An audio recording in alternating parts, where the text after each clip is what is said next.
Chapter 1. Another wave of sickness rolled over her, bringing darkness in its wake again, and Callie fought it, fearing she would pass out. She couldn't pass out. She panted hard, each rapid breath stirring the old brown pine needles as she flopped onto her side, battling the encroaching darkness. She had to stay awake. If she passed out, she would shift, and if she shifted, sickness washed through her again, her stomach turning at just the thought. So she waged a war against the pain that burned inside her, fire that seared her right hind leg and was growing stronger with every agonizing second that trickled past. She waged a war with her body, refusing to let go of her wolf form, desperately clinging to it because the alternative didn't bear thinking about.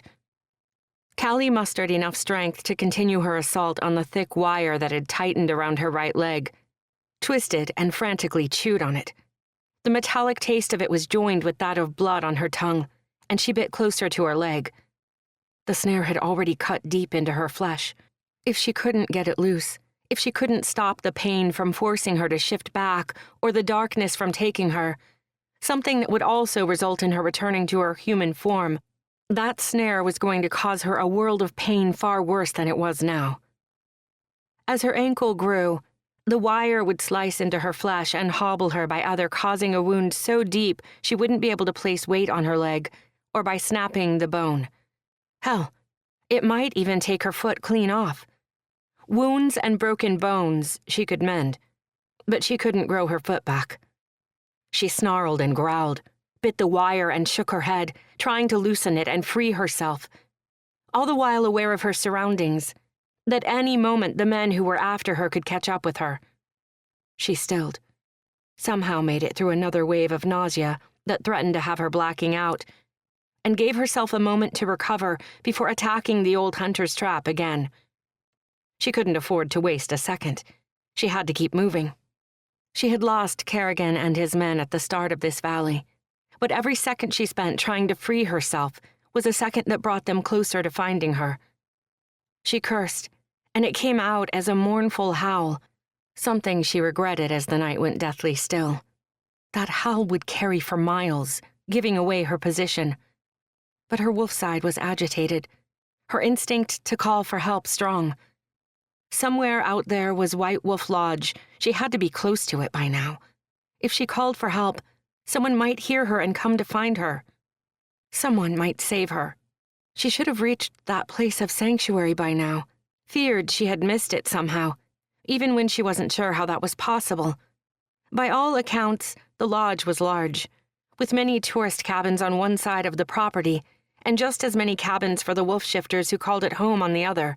It wasn't possible that she had managed to miss such a large group of cabins. The urge to howl again rushed through her as the snare tightened further rather than loosening. Callie tamped it down, deeply aware that Kerrigan was closing in on her, terrified of him finding her. Her heart labored at just the thought, fear swift to sink sharp talons into her and seize hold of her, to shake and rattle her. She couldn't go back to his pack. She just couldn't. The things he had threatened to do to her and the way the other males had looked at her. The state of the females she had seen there all ran around her head, tormenting her, working to tear down what little strength she had as they terrified her. She wasn't there now. She was free. Almost. She glared at the wire and started biting it again, shaking her head as she managed to get a fang into the loop, working it loose. She had escaped from that place, had narrowly avoided suffering the same terrible fate those females had, and she wasn't going back. She wouldn't let him catch her. She wouldn't. If it came down to it, she would risk hobbling herself. Gods.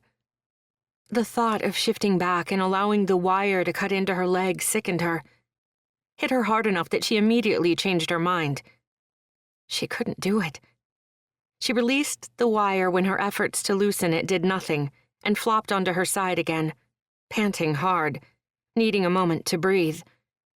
She had tried to shift back a few times, to let the snare slice into her ankle, but each time fear had stopped her. Callie angled her head and stared through the canopy of the evergreen forest. past spindly pine and spruce branches and the thicker ones of the firs, gazing at the clear night sky. A million stars spotted it even in the smallest of gaps, the sight of them seeming to calm her as they gave her something else to focus on. A voice in the back of her mind whispered that she wasn't going to get out of this trap without shifting back, without accepting the pain that would come with her transformation into her human form. If she didn't find the strength to embrace that pain and do what was necessary, then Kerrigan would find her.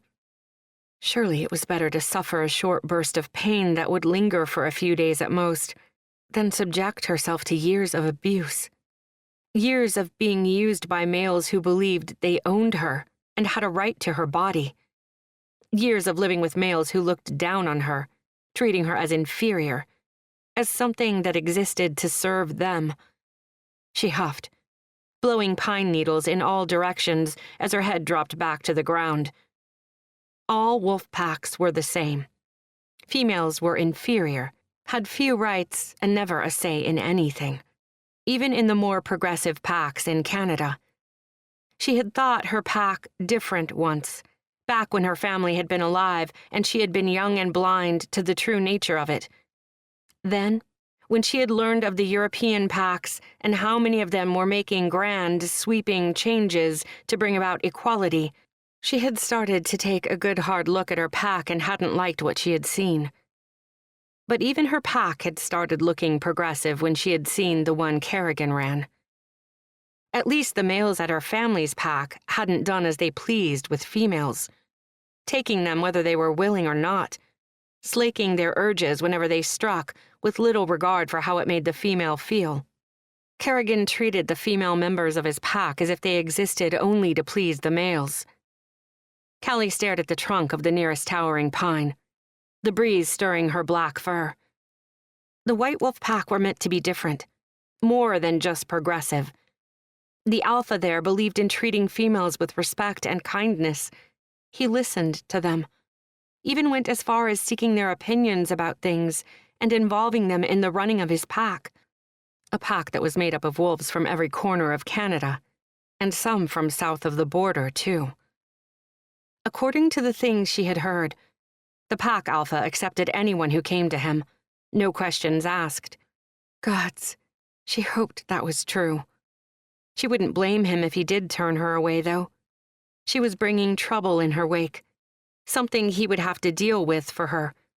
And the closer she got to meeting him, the more she felt like she was asking too much of a male she didn't know. She wasn't just asking him to take her in. She was asking him to fix her problem for her, too. Callie looked at her leg and the trap. None of that mattered right now, though. If she didn't escape this snare, she wouldn't even get the chance to find out whether the male would welcome her into his pack as he had everyone else. She would never know whether he might have dealt with her problem for her, or at the very least helped her deal with it. Kerrigan would find her and would drag her back to his pack. She pulled herself together, shunning the part of her that wanted to give up, and sat up again. The wire was slick with her blood as she bit at it, getting her fang into the loop again, twisting her body at an awkward angle in order to make another attempt at loosening it. Only she locked up tight as she heard a noise in the distance. Her ears twitched, flicking back and forth, her senses reaching out in all directions as her heart labored and fear mounted inside her. Was it Kerrigan? One of his men? The warm night breeze swirled around her, carrying the scent of pine needles and damp dirt, and mail. But the rich, earthy scent wasn't one she recognized. Callie looked at the wire looped around her right leg, dread pooling in her stomach. Was it the hunter come to claim his prize? Panic seized her, fear that she was going to end up stuffed and mounted on display, or worse, her skin spread out as a rug before a fire, flooding her. She bolted into action on instinct, yelped as the wire pulled taut and cut into her flesh, reminding her she couldn't escape. Her instincts went haywire as fear rolled through her, bringing her primal ones to the fore. In her current form, it meant her wolf ones. The instinct to survive had her wrestling against the wire, and no matter how hard she tried to shut it down, she couldn't calm herself enough to convince herself to stop trying to escape something that was inescapable. The scent grew stronger, filling her lungs as she heard soft footsteps approaching her, and a strange calm came over her, eased her fear enough that she could think straight and wrest back control from her primal instincts. She didn't question it, just attacked the wire again, biting at it and shaking her head, loosening it. And it was loosening. Callie could almost taste her freedom. A pair of heavy black boots stepped into view.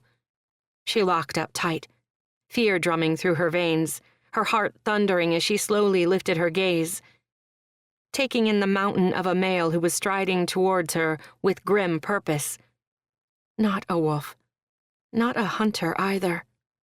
This towering brute who looked as if he was darkness made flesh in a black fleece that stretched tight over an impossibly broad chest, and jeans that hugged legs like tree trunks, with his dark hair cut close to his scalp to reveal a deep scar that darted from his left temple to the crown of his head, was something else.